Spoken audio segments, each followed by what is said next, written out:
قرآن مجید کا 19واں سورہ سورہ مریم۔ شروع نام سے اللہ کے جو بڑا مہربان نہایت رحم کرنے والا ہے۔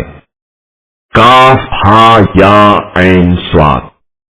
یہ زکریا کے ساتھ تمہارے پروردگار کی مہربانی کا ذکر ہے جب انہوں نے اپنے پروردگار کو دھیمی آواز سے پکارا، کہا کہ پروردگار میری ہڈیاں کمزور ہو گئی ہیں اور میرا سر بڑھاپے کی آنکھ سے بھڑک اٹھا ہے، اور میں تجھے پکارنے سے کبھی محروم نہیں رہا ہوں، اور مجھے اپنے بعد اپنے خاندان والوں سے خطرہ ہے، اور میری بیوی بانجھ ہے، تو اب مجھے ایک ایسا ولی اور وارث عطا فرما دے جو میرا اور آل یعقوب کا وارث ہو، اور پروردگار اسے اپنا پسندیدہ بھی قرار دے دے۔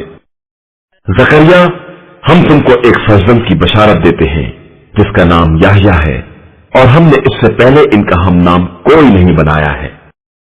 زکریا نے عرض کی، پروردگار، میرے فرزند کس طرح ہوگا جبکہ میری بیوی بانجھ ہے اور میں بھی بڑھاپے کی آخری حد کو پہنچ گیا ہوں۔ ارشاد ہوا، اسی طرح تمہارے پروردگار کا فرمان ہے کہ یہ بات میرے لیے بہت آسان ہے، اور میں نے اس سے پہلے خود تمہیں بھی پیدا کیا ہے جبکہ تم کچھ نہیں تھے۔ انہوں نے کہا کہ پروردگار اس ولادت کی کوئی علامت قرار دے دے۔ ارشاد ہوا کہ تمہاری نشانی یہ ہے کہ تم 3 دنوں تک برابر لوگوں سے کلام نہیں کرو گے۔ اس کے بعد زکریا محراب عبادت سے قوم کی طرف نکلے اور انہیں اشارہ کیا کہ صبح و شام اپنے پروردگار کی تسبیح کرتے رہو۔ یحییٰ، کتاب کو مضبوطی سے پکڑ لو، اور ہم نے انہیں بچپنے ہی میں نبوت عطا کر دی، اور اپنی طرف سے مہربانی اور پاکیزگی بھی عطا کر دی، اور وہ خوف خدا رکھنے والے تھے، اور اپنے ماں باپ کے حق میں نیک برتاؤ کرنے والے تھے، اور سرکش اور نافرمان نہیں تھے۔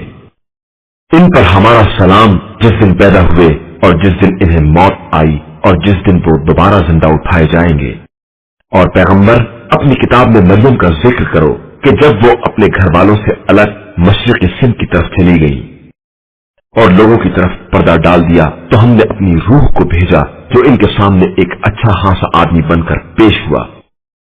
انہوں نے کہا کہ اگر تو خوف خدا رکھتا ہے تو میں تجھ سے خدا کی پناہ مانگتی ہوں۔ اس نے کہا کہ میں آپ کے رب کا فرزندہ ہوں کہ آپ کو ایک پاکیزہ فرزند عطا کر دوں۔ انہوں نے کہا کہ میرے یہاں فرزند کس طرح ہوگا جبکہ مجھے کسی بشر نے چھوا بھی نہیں ہے اور میں کوئی بدکردار نہیں ہوں۔ اس نے کہا کہ اسی طرح آپ کے پروردگار کا ارشاد ہے کہ میرے لیے یہ کام آسان ہے، اور اس لیے کہ میں اسے لوگوں کے لیے نشانی بنا دوں اور اپنی طرف سے رحمت قرار دے دوں، اور یہ بات طے شدہ ہے۔ پھر وہ حاملہ ہو گئی اور لوگوں سے دور ایک جگہ چلی گئی۔ پھر وضع حمل کا وقت انہیں ایک کھجور کی شاخ کے قریب لے آیا، تو انہوں نے کہا کہ اے کاش میں اس سے پہلے ہی مر گئی ہوتی اور بالکل فراموش کر دینے کے قابل ہو گئی ہوتی۔ تو اس نے نیچے سے آواز دی کہ آپ پریشان نہ ہو، خدا نے آپ کے قدموں میں چشمہ جاری کر دیا ہے، اور خرمے کی شاخ کو اپنی طرف ہلائیں، اس سے تازہ خرمے گر پڑیں گے۔ پھر اسے کھائیے اور پیجیے اور اپنی آنکھوں کو ٹھنڈی رکھیے۔ پھر اس کے بعد کسی انسان کو دیکھیے تو کہہ دیجیے کہ میں نے رحمان کے لیے روزے کی نذر کر لی ہے، لہذا آج میں کسی انسان سے بات نہیں کر سکتی۔ اس کے بعد مریم بچے کو اٹھائے ہوئے قوم کے پاس آئیں، تو لوگوں نے کہا کہ مریم، یہ تم نے بہت برا کام کیا ہے۔ ہارون کی بہن، نہ تمہارا باپ برا آدمی تھا اور نہ تمہاری ماں بد کردار تھی۔ انہوں نے اس بچے کی طرف اشارہ کر دیا، تو قوم نے کہا کہ ہم اس سے کیسے بات کریں جو گہوارے میں بچہ ہے۔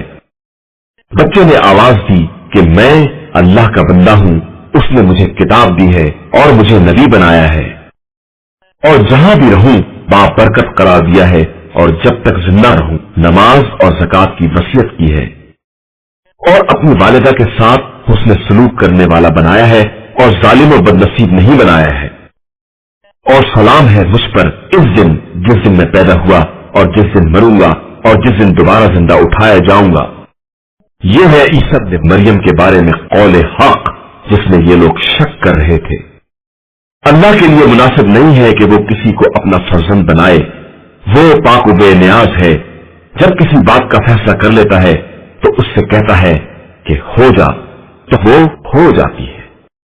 और अल्लाह मेरा और तुम्हारा दोनों का परवरदिगार है, लिहाजा उसकी इबादत करो और यही सिरात मुस्तकीम है।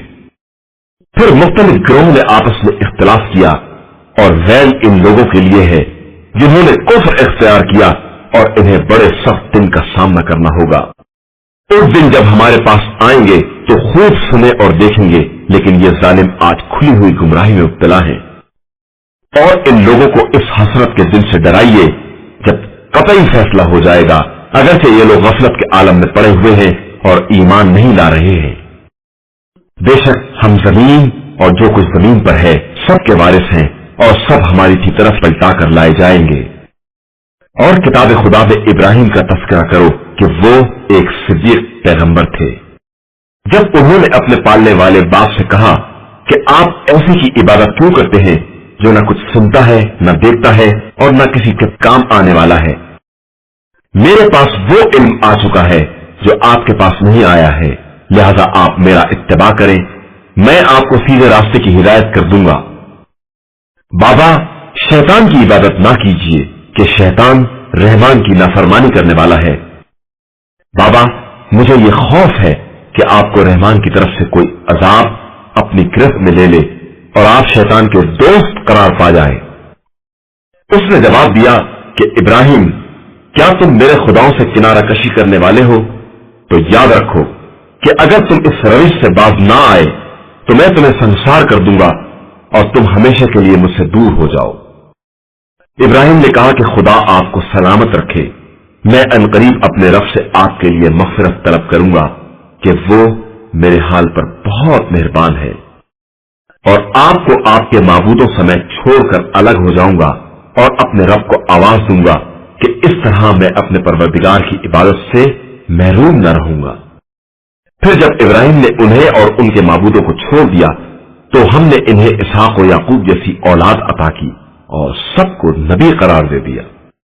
और फिर इन्हें अपनी रहमत का एक हिस्सा भी अता किया और इनके लिए सदाकत की बुलंद तरीन जबान भी करार दे दी। और अपनी किताब में मूसा का भी तस्करा करो कि वो मेरे मुखलिस बंदे और रसूल और नबी थे। और हमने इन्हें कोहे तूर के दाहिने तरफ से आवाज दी और राज और न्यास के लिए अपने से करीब बुला लिया। और फिर इन्हें अपनी रहमत खास से इनके भाई हारून पैगंबर को अता कर दिया। और अपनी किताब में इस्माइल का तस्करा करो कि वो वादे के सच्चे और हमारे भेजे हुए पैगंबर थे। और वो अपने घर वालों को नमाज और ज़कात का हुक्म देते थे और अपने परवरदिगार के नजदीक पसंदीदा थे। और किताब खुदा में इब्लीस का भी तस्करा करो कि वो बहुत ज्यादा सच्चे पैगंबर थे और हमने इनको बुलंद जगह तक पहुंचा दिया है। ये सब वो अंबिया हैं जिन पर अल्लाह ने नेमत नाज़िल की है, ज़ुर्रियत आदम में से और इनकी नस्ल में से जिनको हमने नूह के साथ कश्ती में उठाया है, और इब्राहिम और इसराइल की ज़ुर्रियत में से और इनमें से जिनको हमने हिदायत दी है और इन्हें मुंतखब बनाया है कि जब इनके सामने रहमान की आयतें पढ़ी जाती हैं तो रोते हुए सजदे में गिर पड़ते हैं। फिर इनके बाद इनकी जगह पर वो लोग आए जिन्होंने नमाज को बर्बाद कर दिया और ख्वाहिशात का इत्तबा कर लिया, बस ये अनकरीब अपनी गुमराही से जा मिलेंगे। अलावा इनके जिन्होंने तौबा कर ली, ईमान ले आए और अमल सालेह किया कि वो जन्नत में दाखिल होंगे और इन पर किसी तरह का जुल्म नहीं किया जाएगा। हमेशा रहने वाली जन्नत जिसका रहमान ने अपने बंदों से गैबी वादा किया है और यकीनन उसका वादा सामने आने वाला है। इस जन्नत में सलाम के अलावा कोई लफ्ज़ आवाज सुनने में ना आएगी और इन्हें सुबह शाम रिज़्क़ मिलता रहेगा। यही वो जन्नत है जिसका वारिस हम अपने बंदों में मुत्तकी अफराद को करार देते हैं। और ए पैगंबर, हम फरिश्ते आप सल्लल्लाहु अलैहि वसल्लम के परवरदिगार के हुक्म के बगैर नाज़िल नहीं होते हैं। हमारे सामने या पसे पुश्त या इसके दरमियान जो कुछ है सब उसके इख्तियार में है और आपका परवरदिगार भूलने वाला नहीं है। वो आसमान और जमीन और जो कुछ इनके दरमियान है सब का मालिक है, लिहाजा उसकी इबादत करो और इस इबादत की राह में सब्र करो। क्या तुम्हारे इल्म में उसका कोई हमनाम है?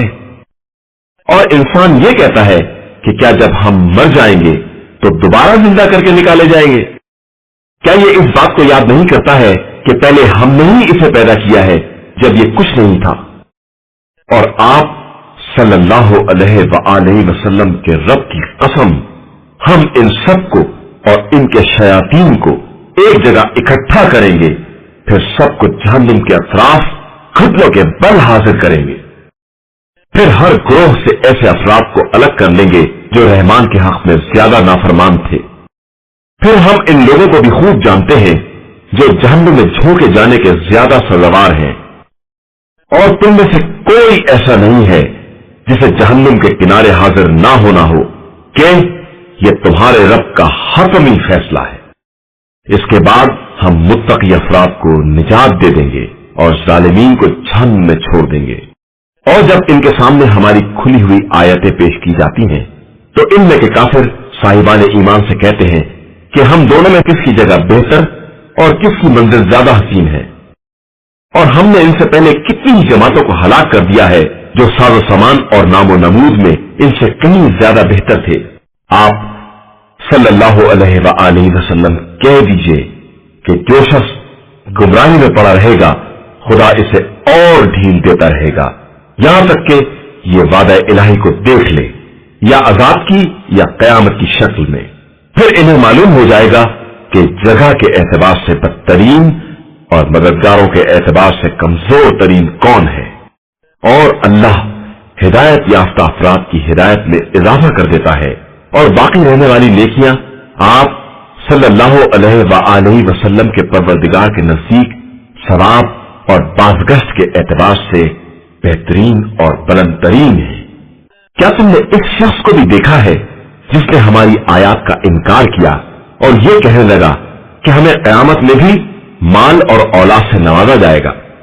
ये गैर से बाखबर हो गया है या इसने रहमान से कोई मुआहदा कर लिया है? हरगिज़ ऐसा नहीं है। हम इसकी बातों को दर्ज कर रहे हैं और इसके अजाब में और भी इजाफा कर देंगे, और इसके माल और औलाद के हम ही मालिक होंगे, और ये तो हमारी बारगाह में अकेला हाजिर होगा। और इन लोगों ने खुदा को छोड़कर दूसरे खुदा इख्तियार कर लिए हैं ताकि वो इनके लिए बाइस इज्जत बने। हरगिज़ नहीं, अनकरीब ये माबूद खुद ही इनकी इबादत से इनकार कर देंगे और इनके मुखालिफ हो जाएंगे। क्या तुमने नहीं देखा कि हमने शयातीन को काफिरों पर मुसल्लत कर दिया है और वो इनको बहकाते रहते हैं? आप इनके बारे में अजाब की जल्दी ना करें, हम इनके दिन खुद ही शुमार कर रहे हैं। कयामत के दिन हम साहिबान तकवा को रहमान की बारगाह में मेहमानों की तरह जमा करेंगे और मुजरिमीन को जहन्नुम की तरफ प्यासे जानवरों की तरह ढकेल देंगे। उस वक्त कोई शफात का साहिब इख्तियार ना होगा मगर वो जिसने रहमान की बारगाह में शफात का अहद ले लिया है। और ये लोग कहते हैं कि रहमान ने किसी को अपना फर्जंद बना लिया है। यकीनन तुम लोगों ने बड़ी सख्त बात कही है। करीब है कि इससे आसमान फट पड़े और जमीन शिगाफ्ता हो जाए और पहाड़ टुकड़े टुकड़े होकर गिर पड़े कि इन लोगों ने रहमान के लिए बेटा करार दे दिया है, जबकि ये रहमान की शाया निशान नहीं है कि वो किसी को अपना बेटा बनाए। जमीन और आसमान में कोई ऐसा नहीं है जो उसकी बारगाह में बंदा बनकर हाजिर होने वाला ना हो। खुदा ने सबका एहसान कर लिया है और सबको बाकायदा शुमार कर लिया है, और सब ही कल रोज कयामत उसकी बारगाह में हाजिर होने वाले हैं। बेशक जो लोग ईमान लाए और उन्होंने नेक अमाल किए, अनकरीब रहमान लोगों के दिलों में इनकी मोहब्बत पैदा कर देगा।